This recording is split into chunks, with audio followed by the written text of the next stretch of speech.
Hello all, I'm Sai and in today's video I'm bringing to you my May reading wrap up. May was an epic reading month for me. I'm saying epic because I managed reading a total of 15 books and of those 15 books, 13 are physical books. The main reason why I was able to finish reading 13 books as physical copies in May is because I challenged myself to do some stuff in May on a daily basis, no matter how tough they are for me. And the reason behind it is because I've been feeling down and not so motivated for the past few months and I wanted to get out of it. It didn't seem to happen in an organic way, so I wanted to make it happen. So including reading 12 books in the month of May, I challenged myself to do some other things also. I'll talk about the rest of the things after the wrap up because I know that most of you guys here are to listen to me talk about books. So without any further ado, let's get into the books right away. The first book which I finished reading is Things in Jars by Jess Kidd, which is an adult mystery book. And I'm saying adult because technically the main character in this one is an adult, and that's the only reason why I'm saying that this is an adult book. But if you're a young adult also, I'm sure that you can read this book because it does not have any kind of strong or explicit content. Here we basically follow our main character, Bridie Devine, in 1863 London, and she is a detective. She is now investigating a case in which a child has gone missing, and the special thing about this child is that she has some kind of marine features which makes her very much unique in children, and that is Bridie, thinks that the child might have been kidnapped because of that reason. Bridie trying to find this child is the actual plot of this book. Along with Bridie, we also have some of her friends who help her find the child, of whom one is a ghost. So I can say that this book slightly dabbles into magical realism as well as fantasy because of certain aspects inside the story. As a whole, it was definitely a delicious book to read, but I'd suggest you to try reading this during the winter season because I think it will work better with that kind of climate. I read it in the peak of summer here in Chennai and it was super hot. Even with that, the book was good, but I'm sure that if you read it during a colder season, it will be much better, and I rated this one 4 stars.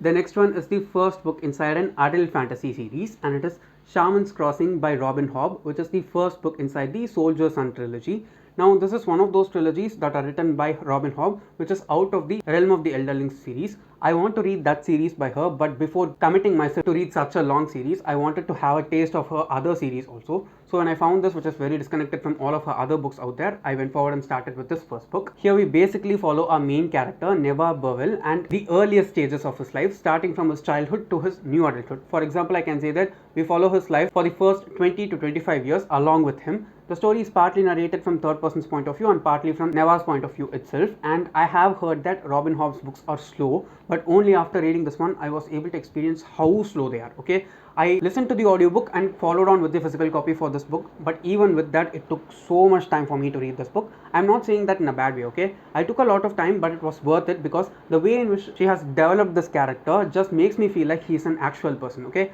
I can easily believe that Neva is a person who's living out there in the world and I can meet him in real life. I have the next 2 books inside the trilogy also, and they are both longer than this one, so I think I'll be reading them 1 book per month because I know that I want to continue on with the series, but I cannot binge them because they are very dense books, and if I keep on reading them, I'll not be able to do the other books on my TBR. So I'll probably continue on with the series in June and July. This one was fine and I rated it 4 stars. The next book I can easily say is my most favorite read from the month because it came unexpectedly into my TBR and I wanted to read it as soon as I got it because after seeing this author's name I could not stop myself from reading the book, and it is One True Love by Taylor Jenkins Reid. And before talking anything about the book, I want to say that this is my second most favorite of all the books that I've read by her so far. I've read 4 of her books, and of the 4, this is my second favorite after The 7 Husbands of Evelyn Hugo, obviously. In this book we follow Emma and Jesse, who have been sweethearts ever since high school, and they get married also. But just a day before the end of their first anniversary, what happens is Jesse goes missing because of a ride that he takes on a helicopter for his work, and 2 to 3 years pass by, during which Emma learns to let go of his memories and move on with her life.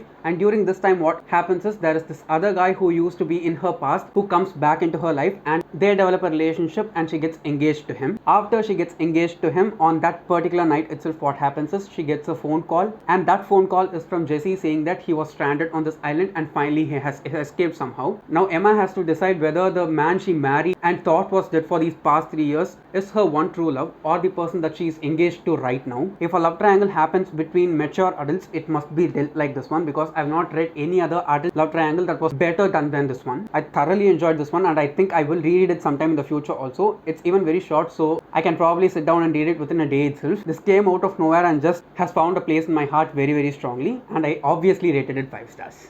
The next one is also a very unexpected read for me, but it is from an author whose works that I've enjoyed before, and it is My Sister's Keeper by Jodi Picoult, which is easily the most popular book by this author.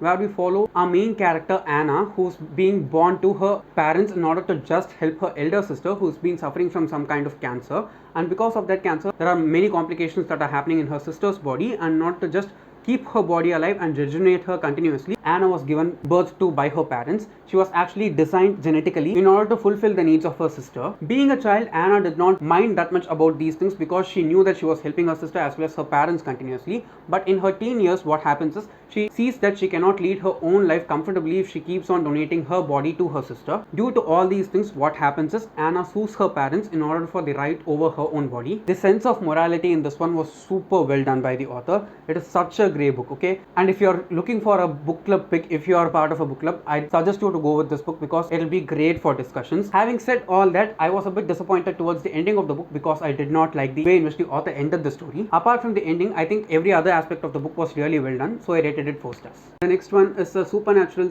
/ horror book, and this is also something which came out of nowhere in my TBR for me, and it is LISEY'S Story by Stephen King. I have a review for this one already out in the channel. I'll link it down in the description, so do check it out if you are interested. In this book, we follow Lisey, who's the wife of this very popular author named Scott, and after the death of her husband, we just see the grieving process of Lisey and how she's leading her life. They both decided not to have children in their early days, because of which Lisey is completely alone right now. She's super popular and rich because of the fact that her husband was popular and rich and very well known as a writer. I've talked about all the trigger warnings for this book also in my review, so please do check them out if you're going to read this book, because if you're already in a bad mood, this is not one book you should be reading. I've tried reading this twice before, and both of those times I DNF'd it, but finally this time around I ended up finishing the book, and it was really good. I think this is the point in which I'm kind of becoming a Stephen King fan, because he just knows how to bring you into his book and make you feel all the things that he's writing. It was a solid book for me, and I rated it 4 stars.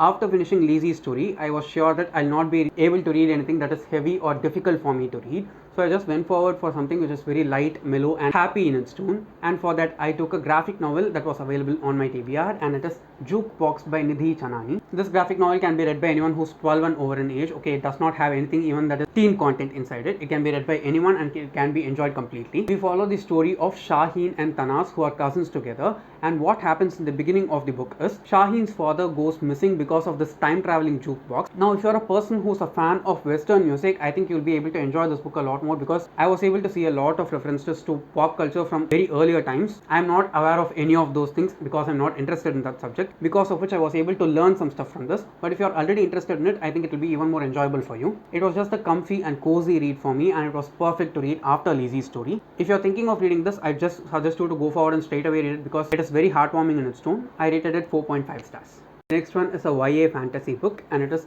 Hunted by the Sky by Tanaz Bhathena. This is the first book inside the Wrath of Ambar duology. I read both the books in May, but not back to back. I read them in between books. Now in this first book, we follow 2 of our main characters. The first one is Gul, whom we see on the cover. She is this girl who's born with a star mark, and there is a prophecy in this kingdom. A girl child who's born with a star mark will end up killing the king, and only after that the kingdom will become better. Because of this, each and every child who's born with a star mark is killed by the king. At the same time, any family who's trying to protect that child is also executed. In the beginning of the book, we see Gul's parents being executed because they have covered her and managed to save her for 10 to 11 years after her birth, hiding her mark. And finally the word gets out, and because of this her parents are murdered in front of her eyes, and Gul ends up escaping the situation, and she is rescued by these group of women. I think this first book was really well done by the author, because the world building in this one was good. It is an Indian as well as Persian inspired young adult fantasy. The author herself is half Indian, half Persian. The book felt more Indian to me rather than Persian. I'm not that aware about Persian culture, but I can easily say that at least 70 to 80% of this book is based off of Indian mythology and Indian culture as a whole. It was a really well written book, and I rated it 4 stars. Next one is a literary fiction, and it is easily the worst book that I've read so far this year, and it is The Casual Vacancy by J.K. Rowling. The only reason why I wanted to read this book is because it has been sitting on my shelf for nearly 4 to 5 years now, and it was a horrible decision buying this book, and more than that, reading this book. Okay, it was just utter crap, and I'd not suggest anyone to go forward and read this. Even if you have the book, do yourself a favor and just throw it out, give it to someone else who might enjoy it, but I can't think of anyone who might enjoy this load of bullcrap because it was just bad. Okay, after reading Harry Potter, I was just so amazed that J.K. Rowling could write this bad a book. Okay, I'm not talking anything about her as a person in any way. Okay, I'm just talking about her as a writer. This was just plain bad. Okay, there are a ton of characters. The book is just over 500 pages long, but there are like easily 10 to 15 characters who are mostly not at all necessary for the story. It was just bad. I'm usually a very positive person and I try to not talk negative or bad about any book that I read, but this one was just so bad. Okay, it was like terrible in every way possible for me. I rated this one 2 stars. The next book is a classic and it is The Secret Garden by Frances Hodgson Burnett. I finally started reading classics, and I should say that I read 2 classics this month, that is in May, and I enjoyed both of them. In this one we follow this little girl named Mary who is born in India to an English family. During this time what happens is the cholera epidemic breaks out in India, because of which Mary is basically orphaned and she is taken back to England to her uncle's house, and she is to be brought up by her uncle over there. After she gets to her uncle's house, she finds out the secret garden whom no one has gotten into for the past 10 years because of some reason that is not being said to her. Finally, she gets to go into the garden and explore it, after which she also ends up changing so many things inside her uncle's life and her family's life as a whole. Having said all that, it is heavily racist during multiple instances since it was written in the 1800s. I don't accept all those things, but I can understand why. And if you're also a beginner when it comes to classics like me, I'd suggest you to go with this one because it is easier to read compared to some of the other classics that I've come across in my life. As a whole, it was a fun experience reading this book and I rated it 4.5 stars. The next one is another classic, but I'd not suggest beginners to read this classic because it was a bit difficult for me, and it is Dracula by Bram Stoker. Okay, I've actually tried reading Dracula twice before, and both of the times I gave up because of the fact that I was not able to handle the language of the book. This time I decided to listen to the audiobook and follow on with the physical copy, and I should say that it was a great decision. Okay, since it's a horror book that is heavily gothic in its tone, the audiobook did a great job of representing the book for me. I was not able to read this during the night time because it made me feel like even though I was alone in a room, there was someone else beside me that I could not see. Okay, it was that creepy and eerie for me, because of which I was not able to read it during the night time. I enjoyed the experience of reading this book, and I know that there are also a few adaptations for this one. I think I'll watch some of the older ones when I get some time. Let's just wait and see, but this one was really good and I rated it 4 stars. The next one is another young adult fantasy book, and it is the second book inside the Wrath of Umbar series, which is Rising Like a Storm. This book starts 2 to 3 months after the end of the first book, which is Hunted by the Sky, and I should say I enjoyed this one a lot more compared to the first book. I did not like the ending of this series, but leaving that, I can say that the entirety of this series is really well done by the author, especially the Indian elements of the story are really well put together. It exactly felt like someone who knows our culture has written the story. Okay, it did not feel like someone who does not know about our culture, say a white person is trying to tell us an Indian story, which we already know better. Just like I said before, I enjoyed this one a bit more compared to the first book, so I rated this one 4.25 stars. The next one is a biography, and it is Kamala Harris' Phenomenal Women by Chitanand Rajghatta. The only reason why I wanted to buy and read this book is because it was very cheap in its price when I bought it, and I think it is very inexpensive now also. I think the book is worth its price because I was able to gather a lot of information about Kamala Harris after reading this one. It does not feel like a biography. Okay, that's the first thing that I want to say. It feels more like a textbook rather than a biography, which is usually even more fluid and flowing in its tone. Personally, I should say that I did not know anything about Kamala Harris except the fact that she's half Indian and half black. Of all the things that I read from this book, one thing which shocked me the most was that she's actually half Tamil. Okay, I know that she's half Indian, but I did not know that half Indian part of her is Tamil. I'm not saying that it's a huge deal or anything. It just felt a bit more relatable for me since I'm also a Tamilian. It was a nice book, but felt more like a textbook for me, so I rated it 3 stars. The last physical book is actually a self-help book which I've been meaning to read for a couple of years actually, and it is Grit by Angela Duckworth. I saw the TED talk of this author 2 to 3 years back on YouTube, and ever since I watched that video, I have been wanting to read this book, and finally I managed reading it.